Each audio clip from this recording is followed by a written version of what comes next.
प्रधानमंत्री नरेंद्र मोदी नेतृत्व में एनडीए 12 वर्ष पूर्ति और मोदी प्रधानमंत्री भाव सर्वकालीन रेकर्ड सृष्टि करने को नहीं नीलगिरी बीजेपी जगन्नाथ मंदिर में पूजार्चना कर दीपदान कर बीजेपी कर्मी नेता विधायक संतोष खटुआ भजन कीर्तन कर मंदिर परिक्रमा करने सहित आशीष कामना करते।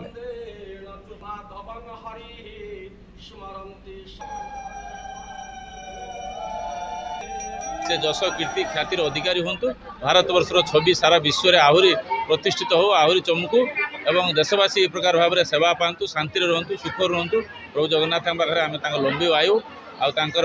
जो भविष्य आम उज्जवल कि प्रकार भाव में से देशवासी को सेवा देवे से प्रकार आम कामना कर प्रार्थना अर्चना करे। आज भारतीय जनता पार्टी माँ पाखे षष्टांग प्रणाम कर बाकी जीवन लंबा हो एवं लोक मानकर सेवा ओडिशार विकास रे भारतर विकास एवं पृथ्वीर विकास रे तांकर जीवन समर्पण करंतु ए भड़िया तांको आमे सहयोग करूचे एवं ठाकुर पाखरे कामना करूचे प्रार्थना करूचे। ए जो एथिपे आज भव्य कार्यक्रम समग्र भारत वर्ष रे सब प्रकार लोक माने आज मंदिर रे प्रार्थना करूछंती। आमे प्रभु गुप्तेश्वर पाखरे हमर सह सहकर्मी एकत्रित होई दीपदान कलु करिछु एवं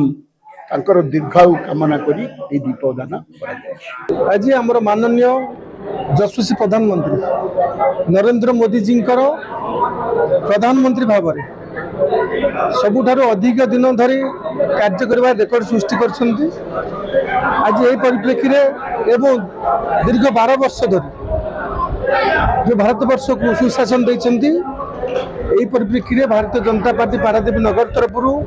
मान्यवर शिल्पमंत्री संपत भाई उपस्थित रे आज आम यशस्वी प्रधानमंत्री मोदी जी दीर्घायु कामना कलु। मान्यवर प्रधानमंत्री सुस्थ रुहतु तांकर निरामय कामना करुचु तांकर दीर्घायु कामना करुचु एवं एही परि भाव में तांको महाप्रभु जगन्नाथ शक्ति दियंतु से आहुरी किभଳି भाव में जनसेवा प्रति तांको शक्ति मिलिबो एवं भारत को आहुरी विकास पथरे आगु को नबारे से सहायक हेबे।